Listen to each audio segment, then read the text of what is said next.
Assalamualaikum warahmatullahi wabarakatuh.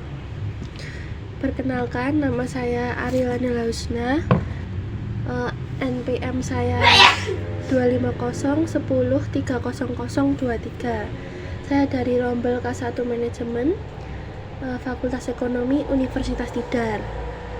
Nah, dalam video ini saya akan menjelaskan terkait tugas PJBL saya, tugas PJBL saya di mata kuliah aplikasi komputer, Project Based Learning.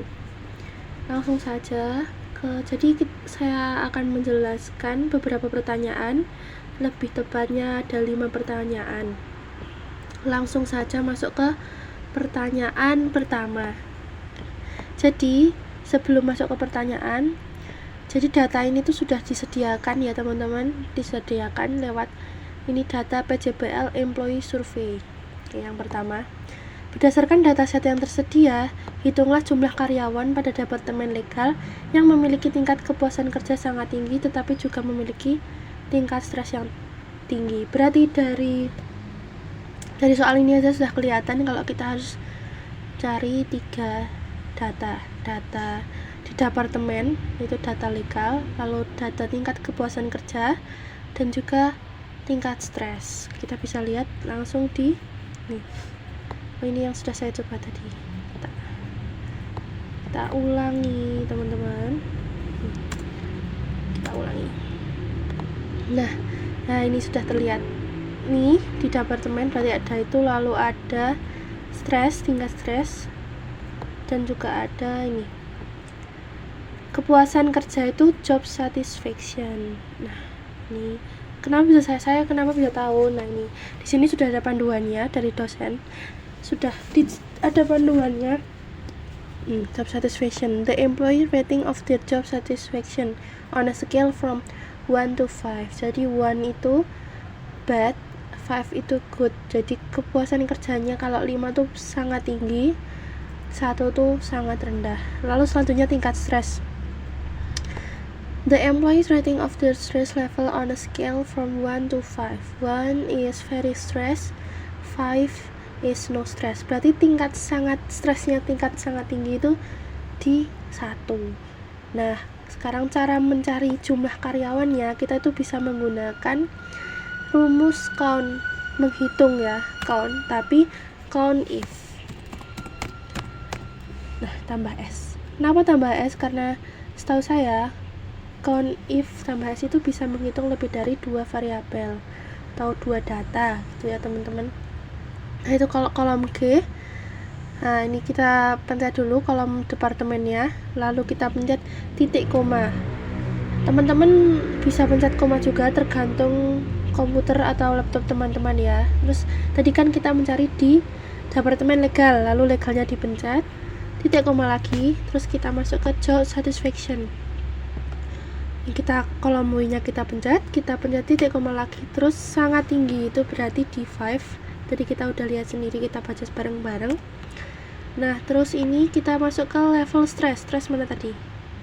Nih di M, lalu tadi sangat stres itu berarti di angka 1. Oke, tak perlu tambahan. Oke, setelah itu pencet saja enter.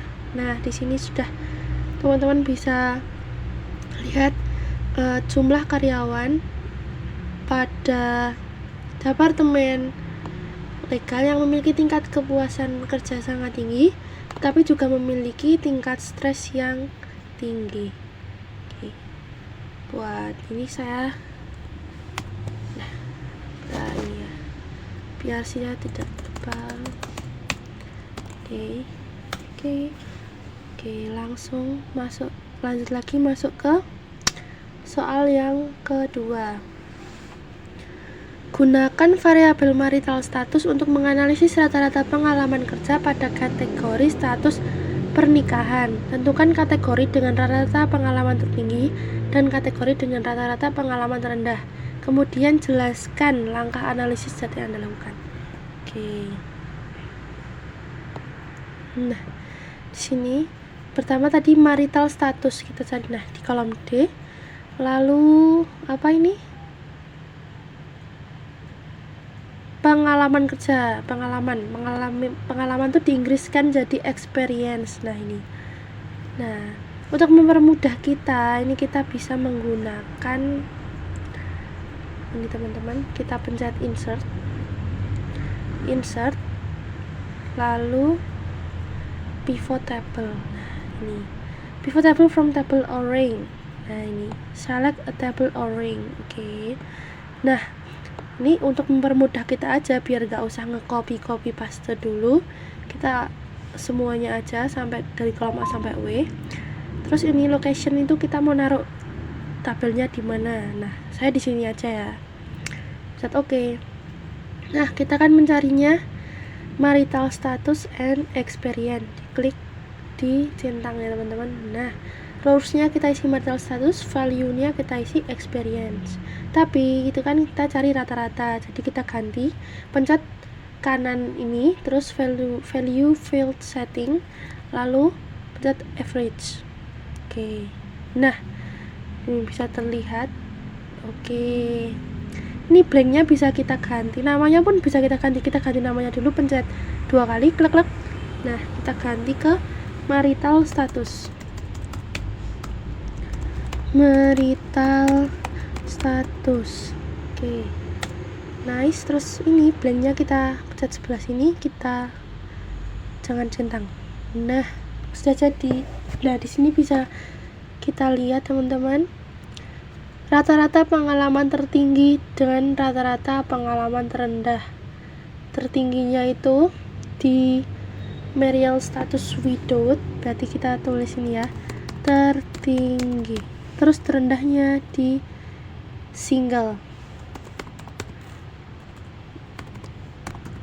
Oke, ini kita juga bisa mewarnainya buat membedakan ya mana yang terendah dan mana yang tertinggi. Ini kita warnain, yang aku mau warna ini. Terus untuk yang tertinggi, yang tertinggi aku mau warnain warna hijau. Gini, oke. Next ke nomor 3 atau C. Lakukan analisis berdasarkan variabel job level untuk menentukan job level dengan rata-rata work-life balance tertinggi dan job level dengan rata-rata physical activity hours tertinggi. Oke. Jadi ini ada 3 data juga teman-teman. Data job level, work-life balance, dan physical activity hours. Nah kita juga pakai pivot table aja biar mempermudah. Sama kayak tadi, kita pencet insert, ini kita di A ya, kita pencet insert pivot table, sama seperti tadi kita pilih dari A, klik kiri kalau di laptop, digeser sampai W. Oke. Ini locationnya yang mau kita akomodasi di sini ya. Oke. Nah kita pilih tadi, berarti job level, terus apalagi tadi teman-teman, work life balance and physical activity hours. Oke. Work life balance di sini itu saya tahunya disingkat, nah ini work life balance atau WLB, lalu physical activity hours. Nah WLB kita taruh di values, physical activity hours juga di values. Nah ini kita ganti dulu ya, karena kita mau mencari rata-rata, jadi kita ganti average. Nah ini juga yang physical activity kita pencet ini sampai ke bawah, terus pencet value field setting, lalu pencet average juga. Oke.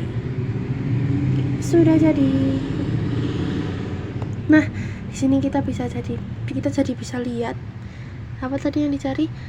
Nah rata-rata work life balance tertinggi sama rata-rata physical activity hours yang tertinggi. Nah teman-teman bisa lihat yang work life balance yang tertinggi itu, ini tadi apa teman-teman, job level, ini bisa diganti juga biar mempermudah kita mengidentifikasi job levels. Nah enter. Nah teman-teman bisa lihat, blanknya dihilangin dulu biar nggak ngeganggu mata. Teman-teman bisa lihat, jadi di work life balance tertinggi itu di job level middle, kita warnain hijau. Terus kalau yang di physical activity hours yang tertinggi itu di job level ini ya teman-teman, lead. Iya kan, betul teman-teman, betul. Nah, kita bisa gampang kan teman-teman, bisa dicontoh di rumah. Lanjut. Oke, buatlah sebuah grafik batang bertumpuk yang menampilkan jumlah karyawan berdasarkan departemen. Departemennya di sumbu X, dengan setiap batang dibagi berdasarkan 3 kategori job level. Pastikan grafik dilengkapi dengan judul, label sumbu, dan legenda yang jelas. Ini kita intro ya, biar kita ini minimal 3 insight. Oke, kita insight 3 insight, berarti kita harus jelasin pakai 3 insight teman-teman. Oke, berarti ini ada departemen.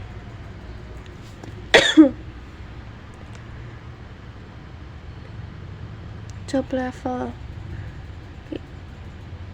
Oke. Ini sama, kita pakainya masih ini pivot table lagi seperti biasa. Ini kita tarik sampai W. Terus locationnya, nah di sini ya. Oke. Nah, tadi kita job level itu sebagai filternya ya. Kita tempatin job level di filter. Mana job level? Nah ini ada job level, terus ada departemen. Mana departemen? Nah ini, terus untuk hasilnya kita pakai employee MID. Nah ini job level kita pindah ke filter, departemen ini benar. Terus ini kita pakai hitungannya count karena kita mau menghitung. Oke. Iya betul kan teman-teman, kita cek lagi. Buatlah jumlah karyawan dengan setiap batang. Oke, jumlah berarti kan count ya, betul. Oke, sudah jadi. Nah ini hasilnya. Nah ini diganti dulu biar mempermudah kita. Departemen gini, departemen. Oke. Nah ini disuruh kan kita membuat ini, aduh maaf batang. Nah ini kita pilih dulu gini, kita insert, terus bar chart. Nah ini dia, kita kan sumbu departemen itu di sumbu X. Ini dia, kita pakai yang stick. Nah ini berarti. Oke, ini dia. Nah, sudah. Mohon maaf, teman-teman. Nah, sudah. Jadi, suruh apa ini tadi? Judul, label, sumbu. Oke. Kita ganti. Ini bisa diganti. Bisa diganti nih guys. Oh my god, mana ya? Ulangi. Ini dulu aja, gampang. Yang gampang, mohon maaf. Ini kita ganti pakai jumlah karyawan. Kata jumlah karyawan berdasarkan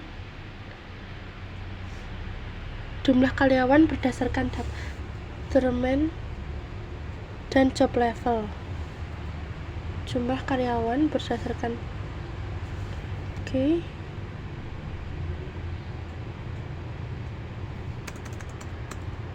jumlah karyawan berdasarkan departemen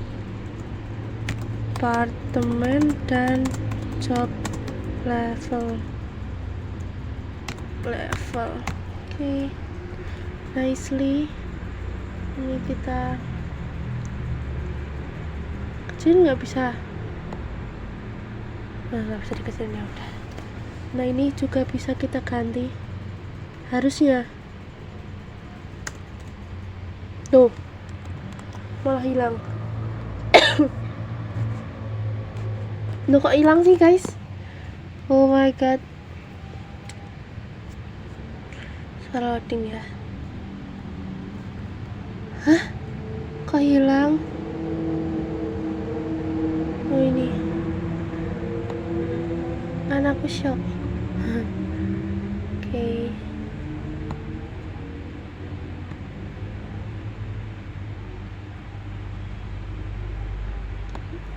Kayaknya ya udah gini aja.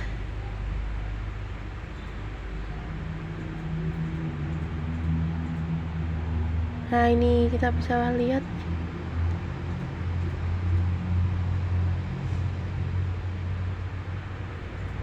Nah kita kasih titelnya. Ini apartemen. Terus yang ini.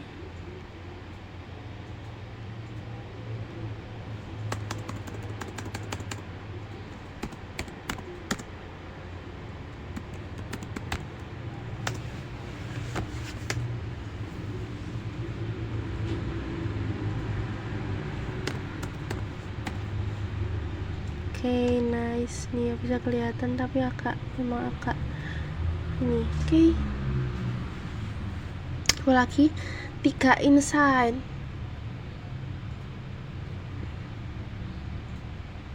Oh, ini maaf, ini 3 kategori guys. Nah, ini diganti dulu. Kita belum ganti, kita ganti intern, junior. Kita pakai senior aja. Nah, ini gak usah. Oke. Nah, gini kan beda. Oke, nice. Nah, nih jadinya gini guys. 3 inside. Nah, 3 inside. Kita cari dulu inside.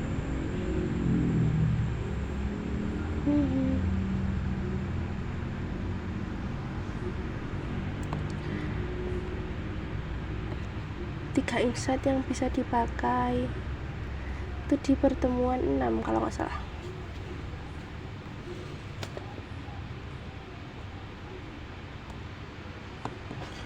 Itu ada beberapa insight, contoh beberapa insight di sini. Nah, kenaikan perununan.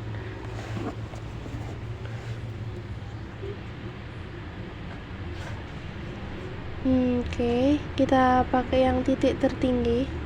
Nah, titik tertingginya atau total tertingginya itu ada di jumlah karyawan tertinggi itu ada di IT ya, dengan job level 467 atau maaf, dengan karyawan 467. Lalu titik terendahnya itu ada di departemen HR di angka 84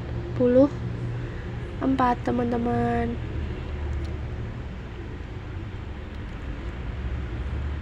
Ini ya seperti itu ya, seperti itu. Insight-nya itu bisa dilakukan dengan seperti itu. Oke, next. Next, di terakhir, seorang analis data ingin memahami lebih dalam faktor-faktor yang mempengaruhi kepuasan kerja karyawan. Lakukan 2 analisis berikut menggunakan data analisis toolpack di Microsoft Excel, kemudian tampilkan output hasil pengujian dan ilustrasikan hasilnya. Lakukan pengujian untuk mengetahui apakah terdapat perbedaan yang signifikan pada rata-rata tingkat kepuasan kerja antara karyawan yang memiliki lembur dan tidak memiliki lembur. Berarti ini kita di lembur. Lembur itu kan tidak memiliki lembur, itu bahasa Inggrisnya kalau nggak salah overtime. Coba ya kita. Oh, ini kan have overtime or not. Nah, overtime itu lebih dari waktu, maksudnya ya lembur itu. Nah, karena di sini ada 2, tidak atau ya, atau benar atau salah. Jadi kita ini ya harus mengubah ini dulu. Ini kita biar bisa, ini kita catin mana ya teman-teman, kita cari. Maaf.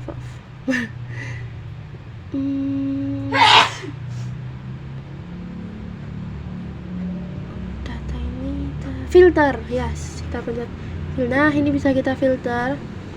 Nah kelihatan false true kita yang tidak lembur ya, tidak lembur dulu. Ini kan berarti penyesuaiannya dengan kepuasan kerja, berarti job satisfaction. Nah ini kita Ctrl+C karena di sini udah penuh banget nih, udah sampai IQ, kita sampai 2, kita buka sheet baru aja. Nah pencet ini terus Ctrl+V atau paste, maaf. Nah next ini yang jadi diubah dulu, tadi ini yang false. Wih, salah. Kita ubah ke false. Next ini. Nah ini yang true. Sekarang yang lembur. Ini juga kita Ctrl+C, lalu kita shift 1, nah kesini ke Ctrl+V. Nah kita true. Oke. Nice. Nah ini dikembalikan seperti semula. Nah next ini suruh apa tadi? Lakukan pengujian untuk mengetahui apakah perbedaan yang signifikan. Kita pakai, berarti kita perlu menganalisis datanya. Nah ini kita ada data analisis. Nah di format data, kalau belum ada, ini kan belum ada teman-teman bisa file, terus pencet option, nah terus pencet add in, lalu ini pencet, lalu pencet go. Nah ini di oke, ini dicentang ya, terus di oke, nanti akan muncul. Muncul. Nah ini kita pakainya yang t-test to sample assuming unequal variance. Nah variabel 1 kita bisa pencet ini, variabel 2 kita pencet ini. Nah output ringnya kita kasih di sini, ini kasih di sini aja sini. Oke. Lalu pencet oke.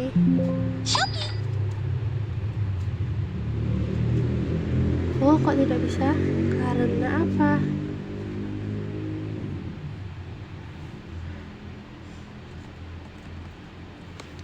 Coba kita manual gini. Biasanya ada yang minta manual gitu teman-teman. Tapi kan ini ya, kalau manual gitu lama kan. Tapi ada yang memang manual. Coba kita manualin dulu. Oke, terus yang ini.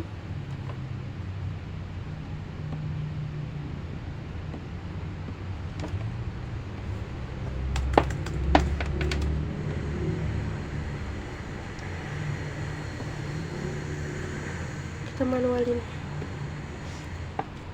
Kok sampai belum bisa? Gimana ini?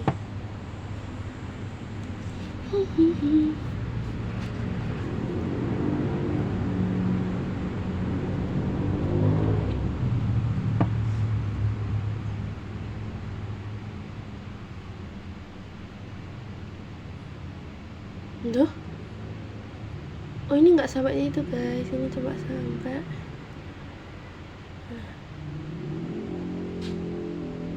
Ini sebentar, kebablasan kita. Nah sini doang. Nah oke, output ringnya di situ, kita harus lihat oke. Nah kan emang ada yang tipenya kayak gitu guys. Ini untuk mempermudah kita. Nah kita dikanan aja cukup di belakang.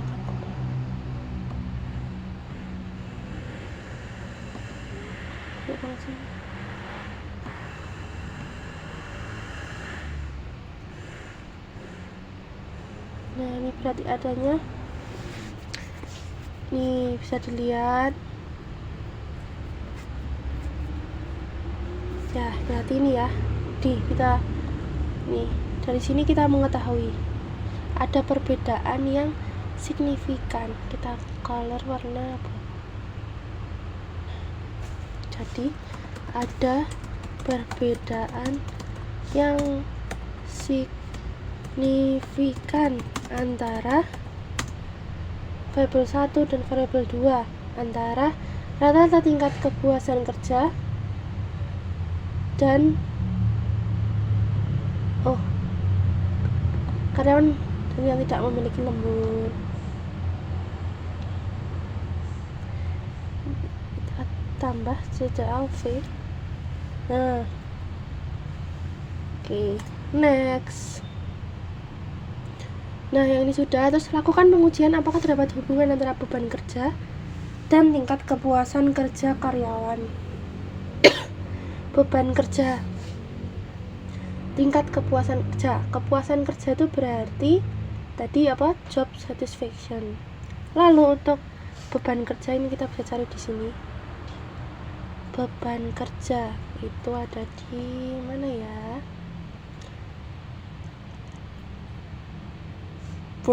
Workload. Nah, ini dia. Nih, workload itu beban kerja, teman-teman.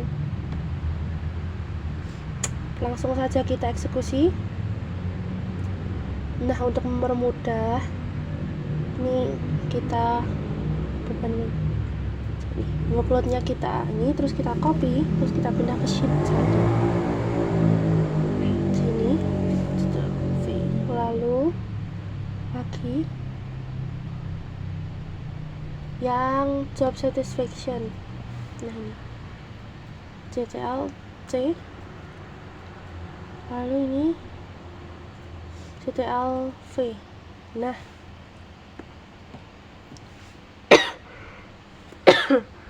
nah, caranya gimana uji bedanya itu? Ada hubungan tidak? Kita pencet lagi data analisis. Nah, terus ini kita ganti ke correlation. Ada hubungan enggak? Ada korelasi enggak? Gitu, teman-teman. Nah, input ring. Kita pencet ini sama ini. Ini dipencet, terus ini output ringnya kita masukin sini. Ini dipencet dulu, masukin sini. Oke. Nah, ini dia, teman-teman, di sini. Ini jawabannya. Mudah kan? Mohon maaf, salah. Mudah bukan? Nah, jadi dari sini kita bisa tahu bahwa ada hubungan nggak antara beban kerja dan tingkat kepuasan kerja karyawan. Nah, kita ini ya biar enak, Ctrl C, lalu ini ke yang Ctrl V. Tidak terdapat hubungan. Tidak terdapat hubungan antara, karena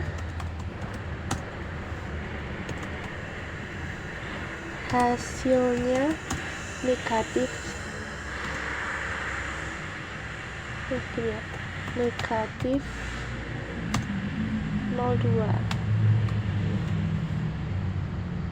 Ya, ini jadi tidak ada hubungan antara beban kerja dan tingkat kepuasan kerja, gitu, teman-teman. Nah, segitu saja video dari saya. Terima kasih sudah menemani dalam hampir 30 menit ini.